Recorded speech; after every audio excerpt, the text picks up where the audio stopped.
Karibu sana mwalimu, karibu sana kwenye channel hii ya kujifunza Kichaga. Channel hii ambayo ni Mwalimu George Boaz ni mahususi kwa habari za lugha ya Kimachame na mambo kadha wa kadha kuhusiana na kabila la Wachaga.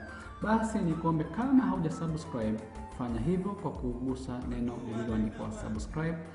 Baada ya hapo, gusa alama ya kengele ili uwe wa kwanza kupata taarifa pale tu ninapokuwa nikikusogezea makala mbalimbali juu ya kabila la Wachaga.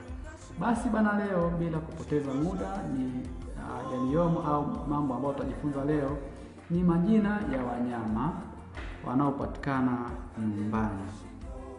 Kuna wanyama ambao tunaishi nao bana, lakini kwa kikwetu sisi Wachaga tunatakiwa tufahamu majina ambayo yanatumika kiasili kabisa, na hapa nitaenda kutumia lugha ya Kichaga. Basi bana, ni kuombe tuanze. Wa kwanza bana ni huyu mnyama ambaye tunamwona hapa.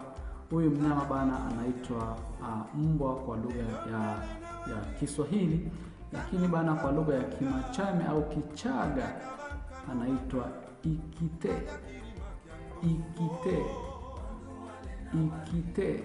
Ikite ndiyo lugha ya huyu mnyama ambaye tunamwona hapa, ambaye kwa Kiswahili bana tunamuita mbwa. Mnyama wa pili bana ni rafiki yake na huyu mnyama ambaye tunamwona hapa. Huyu mnyama bana ni paka kwa lugha ya Kiswahili, lakini kwa lugha ya Kichaga bana tunamuita mbaka ni Kichaga, na kwa Kiswahili bana huyu mnyama tunamuita paka. Mnyama mwingine bana ambaye ni anapatikana mazingira ya nyumbani ni huyu mnyama ambaye tunamwona hapa. Kwa wengi wetu bana tunamfahamu sababu ametufanyia korofi, amekula nguo na nini. Huyu mnyama bana kwa Kiswahili anaitwa panya, lakini kwa lugha ya Kichaga huyu mnyama anaitwa ikokoi. Huyu mnyama bana anaitwa ikokoi. Mnyama mwingine tunaenda kumuona hapa ni huyu mnyama anayeonekana hapa. Huyu mnyama bana anaitwa mjusi kwa lugha ile ya Kiswahili, lakini kwa lugha ya Kichaga anaitwa isosoro. Huyu mnyama anaitwa isosoro kwa Kichaga, na kwa Kiswahili bana anaitwa mjusi. Hivyo bana, huyu mnyama ukimwona usisite kumuita isosoro kama wewe ni Mchaga. Mnyama mwingine bana ni huyu mnyama ambaye tunamwona hapa ambaye anaitwa kuku. Wengi wetu bana huwa tunapenda chicken. Tunapenda sana huyu mnyama. Sasa huyu mnyama kwa Kiswahili bana ni kuku, lakini kwa lugha yetu ya Kichaga tunamuita nguku. Ukisikia mtu anasema nguku, basi ujue bana anamaanisha kuku. Mnyama mwingine tunayomwangazia leo ni huyu mnyama ambaye tunamwona hapa, na wengi wetu bana tunatumia sana maziwa yake. Huyu mnyama kwa Kiswahili bana anajulikana kama ng'ombe, lakini kwa sisi Wachaga bana tunamuita mumbe. Kwa mtu akikutania akikuita mumbe, ndio bana amekutukana, maana yake anakuita ng'ombe. Mnyama mwingine bana ni huyu ambaye tunamwona hapa. Huyu ni ng'ombe dume, ila kwa Kichaga bana tunamuita shau. Ukisikia bana wanasema mumbe mchalo ya shau, au anasema kwamba anapeleka ng'ombe kwenye dume, basi bana dume la ng'ombe inaitwa shau. Mnyama mwingine bana ni huyu mnyama ambaye tunamwona hapa. Mnyama ambaye ni mpole, mstaarabu kabisa, anaitwa kondoo, ambaye bana kwa Kichaga tunamuita ishongri. Ni mnyama huyu kwa lugha ya Kichaga, na Kiswahili bana tunamuita kondoo. Mnyama mwingine bana ambaye tunaenda kumuona tena hapa ni huyu mnyama ambaye anaonekana hapa na wengi wetu tunamuogopa.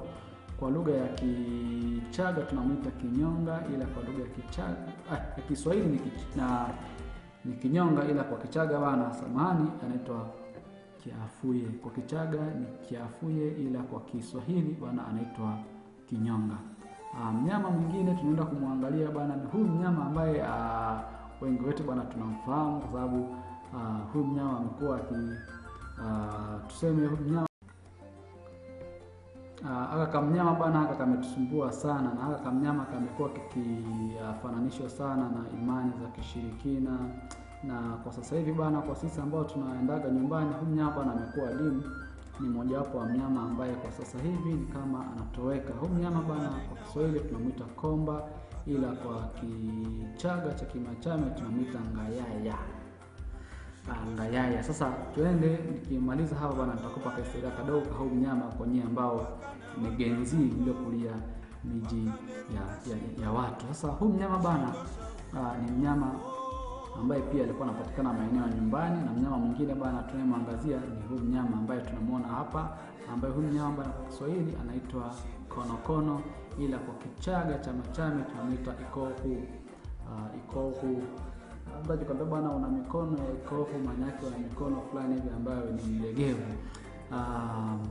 Huyu mnyama bana anakuwa anapatikana maeneo ya nyumbani. Mnyama mwingine bana ni huyu mnyama ambaye tunamuona hapa, ni mbuzi fulani ambaye ni mkorofi kuliko kondoo. Huyu mbuzi bana Kiswahili ni mbuzi mee au mbuzi, alafu kwa Kichaga tunamuita suvana. Suvana. Huyu mnyama bana anaitwa suvana kwa lugha ya Kichaga, lakini kwa Kiswahili huyu anaitwa mbuzi, na wengine wanamuita mbuzi mee. Mnyama mwingine bana ni huyu pia ambaye amekuwa akihusishwa na imani za kishirikina, ni huyu mnyama anayeitwa bundi. Huyu mnyama bana bundi ni Kiswahili, ila kwa Kichaga bana tunamuita ifufuku. Ifufuku ni Kichaga cha Machame, ila kwa Kiswahili bana huyu mnyama anaitwa bundi. Na mnyama wa mwisho kwa listi yangu ya leo, huyu mnyama bana ni mnyama ambaye anaitwa samaki, na kwa lugha ya Kichaga cha Machame tunamuita ikunga.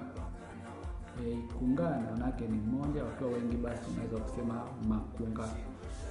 Na tunajua bwana huyu mnyama ni mnyama ambaye anapatikana katika ukanda wa ziwa. Sasa bwana turudi pale kwenye yule mnyama ambaye nilikwambia nitakupa kisa kidogo bwana. Huyu mnyama ni mnyama ambaye amekuwa adimu sana pande za kwetu sisi Wachaga, kutokana na namna ambavyo alikuwa akihusishwa na imani za kishirikina. Huyu mnyama bana ni mnyama ambaye alikuwa anaonekana mida fulani vya saa 11 hivi, saa 10 au muda saa 12, alikuwa akipita bana kwenye makocha, yani kwenye ndizi kule. Alikuwa anapenda sana ndizi, na kipindi kile bana kidogo mambo ya ulimaji wa kisasa ulikuwa bana hujafika, kwa hiyo ndizi zilikuwa ni nyingi, na huyu mnyama bana alikuwa akijitwalia. Ukiacha ndizi yako hapo ikiwa tu imeiva, yani ndizi mbivu bana, huyu mnyama alikuwa ndio chakula chake kikuu, na alikuwa anatengeneza viota kwenye miti fulani hivi.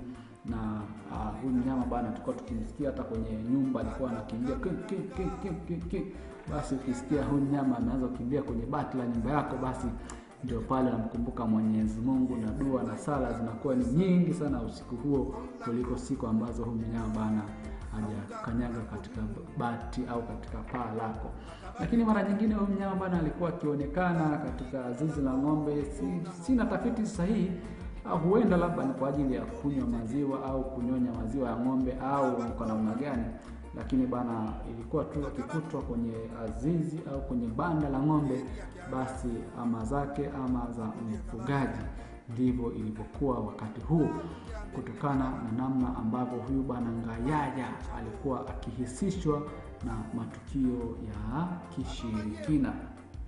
Ila kwa wakati huu ni kama ametoweka, na ukitaka kumuona ni kwa nadra sana, ni kwa baadhi ya maeneo ndio unaweza kumuona huyu mnyama komba, ila kwa baadhi ya maeneo mengi basi mnyama amekuwa akitoweka. Huyu mnyama pamoja na huyu tunayemuona hapa bundi ni wanyama ambao walikuwa wakisikika sana kwenye bati au kwenye paa la nyumba yako. Basi hakika wakati huo Mungu atapokea maombi yaliyonyooka, maombi fulani hivi ambayo bana utakayomuomba Mungu kuliko siku zote. Basi kama hujasubscribe kwenye channel yangu hii, basi usisite kufanya hivyo kwa kugusa neno subscribe kisha alama ya kengele, ili uweze kuwa wa kwanza kupata video ninapokuwa nimepakia. Asante sana, uwe na wakati mwema wakati mwingine.